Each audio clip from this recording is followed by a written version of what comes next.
तुम्हाला माहित आहे का, एकेकाळी भुजंगासूर नावाचा अत्यंत बलवान आणि अहंकारी राक्षस होता. त्याने आपली तपश्चर्या करून ब्रह्मदेवाकडून वरदान मिळवलं होतं की त्याचा मृत्यू कोणत्याही पुरुषाच्या हातून होणार नाही.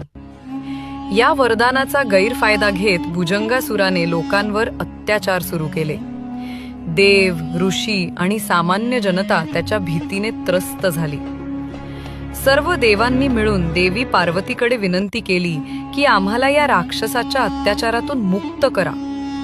तेव्हा पार्वती मातेनं तुळजा रूप धारण केलं, ज्याला नंतर तुळजा भवानी म्हणतात. ती देवी तुळजापूर या ठिकाणी प्रकट झाली. भुजंगासुराने देवीला आव्हान दिलं, पण देवीने अत्यंत पराक्रमी युद्ध केलं.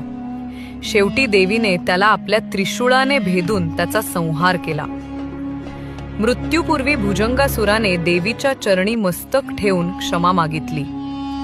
देवीने त्याला मोक्ष दिला आणि ज्या ठिकाणी त्याचा वध झाला तिथेच ती तुळजा भवानी देवी म्हणून वसली.